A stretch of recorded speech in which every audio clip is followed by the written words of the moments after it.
ಪಹಲ್ಗಾಮ್ನಲ್ಲಿ ಉಗ್ರರ ನಡೆ ದಾಳಿಗೆ ಸಿಎಂ ಖಂಡನೆಯನ್ನ ವ್ಯಕ್ತಪಡಿಸಿದ್ದಾರೆ. ಪ್ರವಾಸಿಗರ ಮೇಲಿನ ಈ ಹೇಯ ಕೃತ್ಯ ಆತಂಕವನ್ನ ಹೆಚ್ಚು ಮಾಡಿದೆ. ಕನ್ನಡಿಗರು ಕೂಡ ಉಗ್ರರ ದಾಳಿಗೆ ಬಲಿಯಾಗಿದ್ದಾರೆ. ಅತ್ಯಂತ ದುಃಖದ ವಿಚಾರ, ನೋವಿನ ವಿಚಾರ ಅಂತ ಸಿಎಂ ಇದಕ್ಕೆ ಕಂಬನಿಯನ್ನ ಮಿಡಿದಿದ್ದಾರೆ ಘಟನೆಗೆ. ಮೃತರ ಆತ್ಮಕ್ಕೆ ಶಾಂತಿ ಸಿಗಲಿ ಅಂತ ತಾನೂ ಪ್ರಾರ್ಥನೆ ಮಾಡ್ತೀನಿ ಅಂತ ಹೇಳ್ಕೊಂಡಿದ್ದಾರೆ. ಕನ್ನಡಿಗರು ಸಾವನ್ನಪ್ಪಿರುವುದು ಉಗ್ರರ ದಾಳಿಗೆ ಅತ್ಯಂತ ದುಃಖದ ವಿಚಾರ. ಈ ಸುದ್ದಿ ಕೇಳಿ ತನಗೆ ನೋವಾಯಿತು. ಮೃತರ ಆತ್ಮಕ್ಕೆ ಶಾಂತಿ ಸಿಗಲಿ ಅಂತ ನಾನು ಪ್ರಾರ್ಥಿಸ್ತೀನಿ.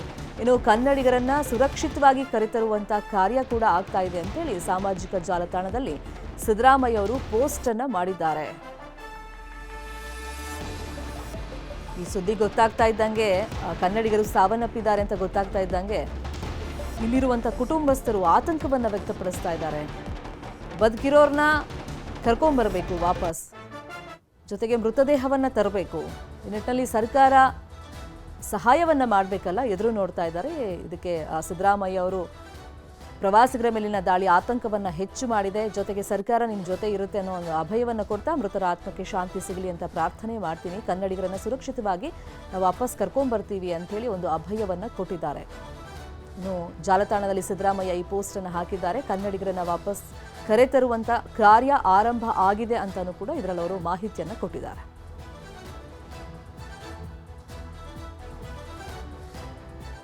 ಇನ್ನು ಕಾಶ್ಮೀರದಲ್ಲಿ ಉಗ್ರರ ಅಟ್ಟಹಾಸ ಪ್ರಕರಣ ಸಂಬಂಧ ಉಗ್ರರ ದಾಳಿಯಲ್ಲಿ ಭರತ್ ಭೂಷಣ್ ಸಾವನ್ನಪ್ಪಿದ್ದಾರೆ. ಬೆಂಗಳೂರಿನ ಮತ್ತಿಕೆರೆಯ ನಿವಾಸಿಯಾಗಿದ್ರು ಈ ಭರತ್. ಪ್ರವಾಸಕ್ಕೆ ಅಂತ ಹೋಗಿದ್ರು, ಫ್ಯಾಮಿಲಿ ಟ್ರಿಪ್ ಆಗಿ ಹೋಗಿದ್ರು ಕುಟುಂಬಸ್ಥರ ಜೊತೆಯಲ್ಲಿ, ಅಂದ್ರೆ ತಮ್ಮ ಪತ್ನಿ ಹಾಗೇನೆ 3 ವರ್ಷದ ಮಗನ ಜೊತೆಯಲ್ಲಿ ಭರತ್ ಭೂಷಣ್ ಕಾಶ್ಮೀರಕ್ಕೆ ಪ್ರವಾಸಕ್ಕೆ ಅಂತ ಹೋಗಿದ್ರು. ಬೆಂಗಳೂರಿನ ಮತ್ತಿಕೆರೆಯ ನಿವಾಸಿ ಇವರು. ನೋಡಿ, ದುರ್ದೈವ ನೋಡಿ ಹೆಂಗಿರುತ್ತೆ, ವಿಧಿ ಆಟ ಅನ್ನೋದು ಇದಕ್ಕೆ.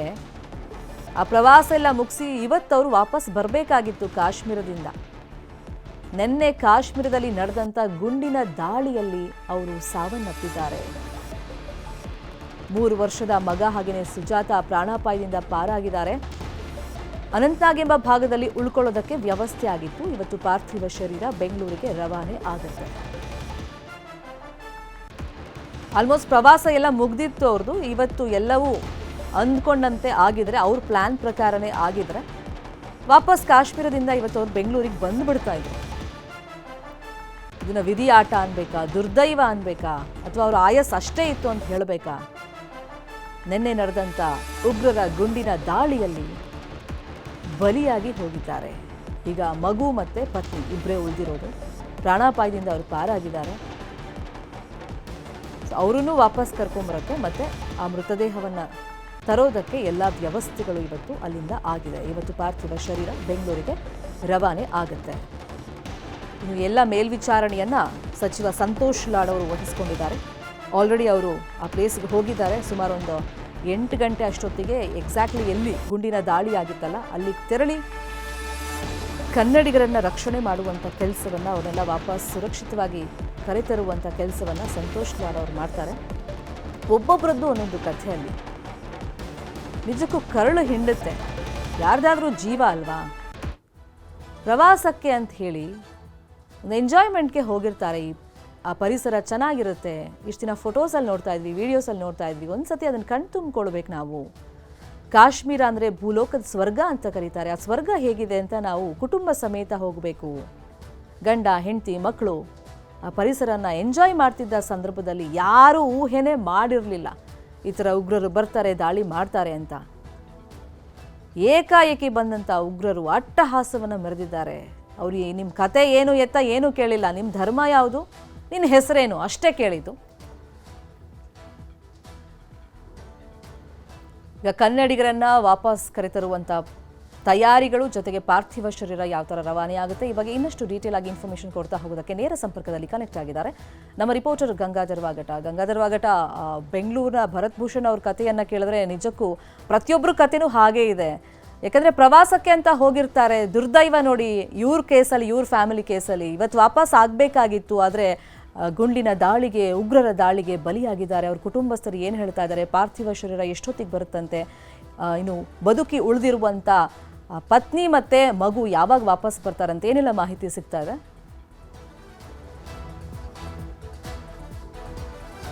ಎಸ್ ಶ್ರೀಮತಾ, ನಿಜಕ್ಕೂ ಕೂಡ ಇದು ವಿಪರ್ಯಾಸ ಅಂತಾನೆ ಹೇಳ್ಬೋದು. ಯಾಕಂದ್ರೆ ಇವತ್ತು ಅವರು ಪ್ರವಾಸವನ್ನ ಮುಗಿಸ್ಕೊಂಡು ಇವತ್ತು ರಿಟರ್ನ್ ಆಗಬೇಕಾಯ್ತು. ಅಂದ್ರೆ ಬೆಂಗಳೂರಿನ ಮತ್ತಿಕೆರೆಯ ಏನು ಸುಂದರನಗರ ಅಂತ ಏನಿದೆ, ಅದು ಗೋಕುಲ್ ಬಡಾವಣೆ ನಿವಾಸಿ ಆಗಿರುವಂತದ್ದು, ಸಾಕಷ್ಟು ವರ್ಷಗಳಿಂದ ಕೂಡ ಇಲ್ಲೇ ಒಂದು ವಾಸವಾಗಿದ್ದಂಥದ್ದು.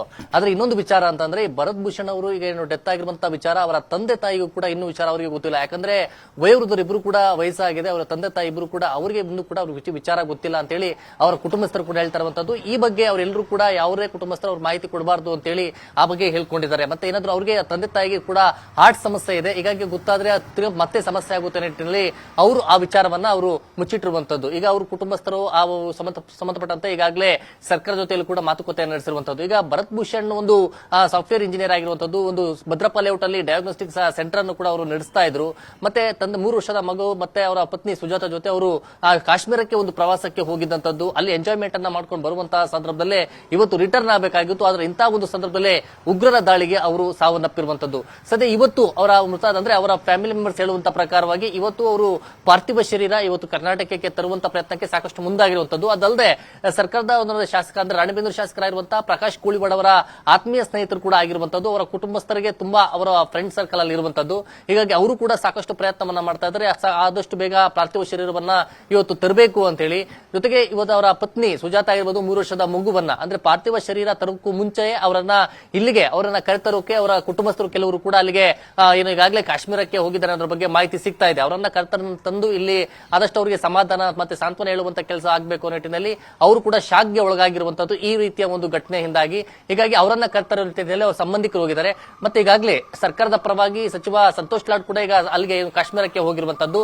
ಹೀಗಾಗಿ ಪಾರ್ಥಿವ ಶರೀರ ಏನಿದೆ ಕೇವಲ ಭರತ್ ಭೂಷಣ್ ಅಷ್ಟೇ ಅಲ್ಲದೆ ಮತ್ತೆ ಮಂಜುನಾಥ್ ರಾವ್ ಇಬ್ಬರು ಪಾರ್ಥಿವ ಶರೀರವನ್ನ ಕೂಡ ತರುವಂತ ನಿಟ್ಟಿನಲ್ಲಿ ಜೊತೆಯಲ್ಲಿ ಉಳಿದ ಅಲ್ಲಿ ಕನ್ನಡಿಗರೇನು ಉಳ್ಕೊಂಡಿದ್ದಾರೆ ಅವರನ್ನು ಕೂಡ ಕ್ಷೇಮವಾಗಿ ಸುರಕ್ಷಿತವಾಗಿ ಕರೆತರುವಂತ ನಿಟ್ಟಿನಲ್ಲಿ ಸರ್ಕಾರ ಎಲ್ಲ ಪ್ರಯತ್ನವನ್ನ ಮಾಡ್ಕೊಂಡಿದೆ. ಅದೇ ರೀತಿಯಾಗಿ ಈ ಒಂದು ಅವರ ಫ್ಯಾಮಿಲಿಯವರು ಅವರ ಸಂಬಂಧಿಕರಾಗಿರ್ಬೋದು ಎಲ್ಲರೂ ಕೂಡ ಈ ಘಟನೆಯಿಂದ ಶಾಕ್ ಆಗಿದ್ದಾರೆ. ಆದ್ರೆ ವಿಪರ್ಯಾಸ ಅಂದ್ರೆ ಅವರ ತಂದೆ ತಾಯಿಗೆ ಇನ್ನು ಕೂಡ ಅವರ ವಿಚಾರ, ಇವರ ತಮ್ಮ ಮಗ ಸಾವನ್ನಪ್ಪಿದ ವಿಚಾರ ಇನ್ನು ಕೂಡ ಗೊತ್ತಿಲ್ಲ. ಶರ್ಮಿತಾ ಶೆಟ್ಟಿ.